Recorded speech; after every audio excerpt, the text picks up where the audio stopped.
I want to get your input on some of the other stories happening today.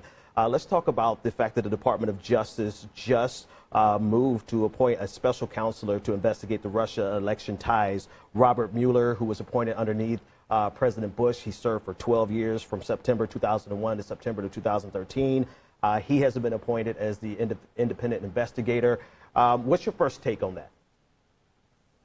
Well, I think it's a great development, actually, because I've always felt like what we need to get away from when it comes to all these questions surrounding Russia hacking and questions about collusion, what we need to get away from most are anonymous leaks and having the story shaped through agenda-driven intelligence operatives you can't see or analyze or touch or feel because they remain hidden in the shadows, which is where they, like cockroaches, like to thrive. I think we need to get away from speculation, from doubts about credibility. And up until now, you haven't had any kind of credible investigation. The House Intelligence Committee has been an utter mess. You have the Senate Intelligence Committee, which has been a little bit better, but it's controlled by the Republicans, and so no one really trusts it. And then you have the FBI under Jim Comey, who, for lots of different reasons, was suspect on both sides of the aisle. Right. And also just Comey's role in the election and all of his involvement with Trump made him also kind of questionable. And now you have this kind of classic, you know, sort of elder statesman that commands respect in bipartisan Washington. I don't think I read a single bad word about Mueller today. Like, every one of these DC mavens are just joyous that he's now in charge. They feel like one of their kind, like an adult, you know, a trustworthy, serious investigator is now put in charge of this investigation. Because he's a special counsel, he's more or less immune from interference. So I think finally our political culture, our political system will be able to do what it's not been able to do for months, and what it most needs to do, which is just kind of stabilize a little bit, you know, like breathe a little bit, and not just rush around in this frenzied way from crisis to crisis, because I think it's actually been psychologically damaging in this collective way, like creating this exhaustion and this mania that's been really unhealthy to watch, and even to the extent that any of us watch it and are involved in it, to participate in. And so I think hopefully this will be kind of a calming energy, and it will convince people that they no longer need to rely on insane internet charlatans, you know, to whisper to them about conspiracies and secret, you know, processes that nobody else knows about. Right. There's going to be an actual real investigation that's done in a sober way by somebody who more or less everybody trusts, who will have subpoena power, and who can't really be impeded or interfered with. And eventually we'll find out what evidence does or does not exist on all of these questions about which everybody has been so madly speculating for so long. Let's drill down there just a little bit, because you pointed out the madness around the anonymous leaks, and the narrative being set by so many anonymous leaks. Where do you draw the distinction, just for the audience's sake, the distinction between an anonymous leak and something along the lines of WikiLeaks, Chelsea Manning, Edward Snowden? Because a lot of people, erroneously so, draw a comparison, and they think that it's the same, but it's distinctly different from a journalistic perspective. What would you say the difference is?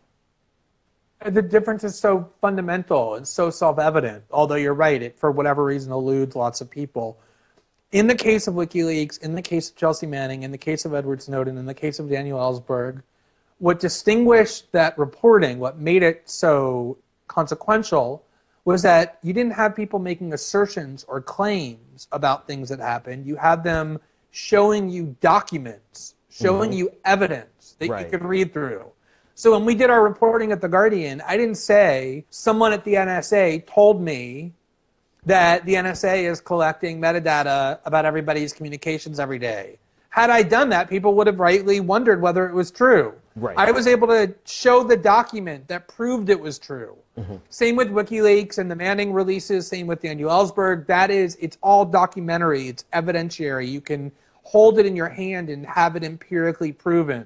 That's exactly the opposite of what most of these Trump stories are. For example, the Trump story that appeared this week in the New York Times that caused such a stir, that claims that Jim Comey wrote a memo saying that when he met with Trump in the White House, Trump said it would be great if we could end this Flynn investigation. This was from somebody who is anonymous. Right. The reporter, none of the reporters have seen the memo. Right. They don't know what the context is. They don't know anything. They don't even know if the memo actually says that. It could be really significant. It could be Trump ordering Comey to not investigate Flynn any longer, or it could be kind of an off-the-cuff remark like, hey, it'd be really great if it turned out that Flynn was innocent and this went nowhere, or it could be lots of things in between, but because we don't know who's saying it or what the basis is and can't touch the memo that we're all hearing about, all we can do is speculate and make assumptions. And that's true for every one of these stories about Trump leaking classified information to the Russians inside the Oval Office, like what did he say and why is it dangerous? On and on and on and on. Intelligence agents are shaping our discourse through highly agenda-driven leaks that are unaccompanied by evidence or documents and therefore cannot be reasonably evaluated or rationally assessed. And that is been what has been bothering me most, is that there are a lot of people in D.C. looking to put a knife in Donald Trump's back because they don't think he was the right person to have won the election.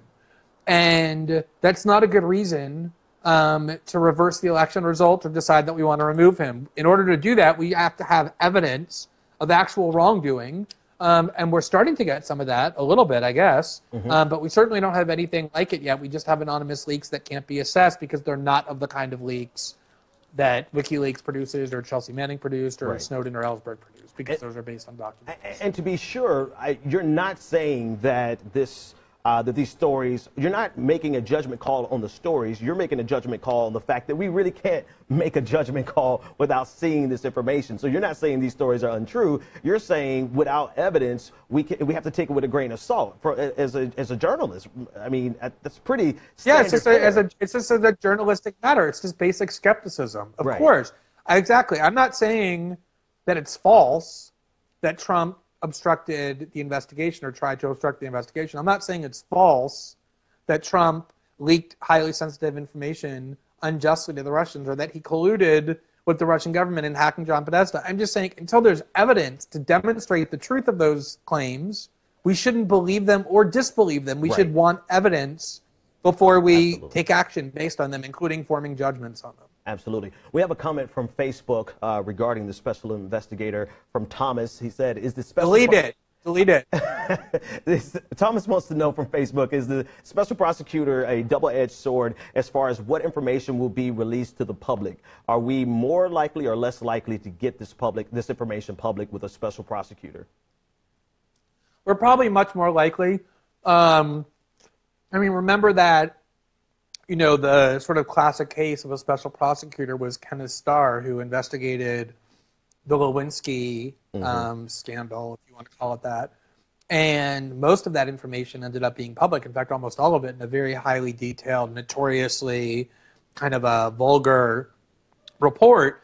Now, most of that was not in the national security context. It didn't involve classified information. So perhaps there will be some information, I'm certain there will be, that is discovered by the special counsel. But once a special counsel is appointed, the idea is that it's not just a legal matter or a criminal matter, but a highly political matter. That's why the Justice Department can no longer be trusted to carry out the investigation, and why you have to bring someone from the outside in who has independence. And so once you accept that assumption, that premise, then of course everybody understands that you can't just decree at the end, yes, there was wrongdoing and no, there wasn't. People want to see what the findings were. Right. That's the purpose of that. I mean, ultimately, the real purpose of the special counsel is not so much legal but political. It's to assure the public that all the information is going to be assembled and then constructed and analyzed and ultimately disclosed in a reliable and trustworthy manner. Do you think if this leads to an impeachment of Donald Trump, right? Let's just follow that, because that seems to be the goal on one side of the equation. Do you think that would give us the respite that we need and a sense of calm and stability? And then what do you think about that illusion of stability and calm in the presence of the new president, Mike Pence? Yeah, I mean, I think those are very difficult questions to answer that we're not spending enough time examining at all. I mean, I live here in Brazil, and for 2015 and 2016, there was a major political crisis in this country that ultimately resulted in the impeachment of the democratically elected president, Dilma Rousseff. And no one really thought that she had committed any serious crimes. I mean, she's now out of office, and she hasn't been prosecuted or arrested or charged. Basically, what everyone ultimately acknowledged was that the elites of Brazil concluded that she was just a very poor manager of the country, that she was probably tangentially related to some corruption, and that because her approval ratings were so low, they could get away with removing her because even her own voters, for the most part, had abandoned her.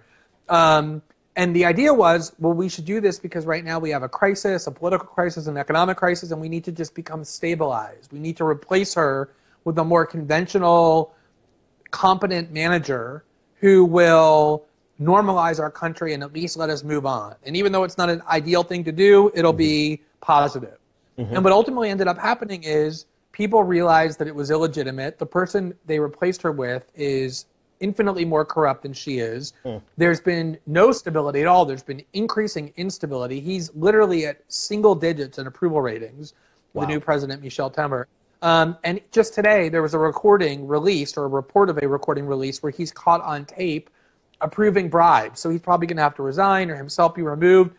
It doesn't work. If you think that you're going to, create stability by removing the democratically elected president without a really compelling reason, like a genuine crime having been committed, I think it's delusional. And then I think the bigger question is, that I think is really weirdly being ignored, is, I mean, imagine you have all these angry people who elected Donald Trump because they wanted to send a very kind of disruptive and vindictive message to the political order, which they, for lots of good reasons and some not so good reasons, feel very hostile toward.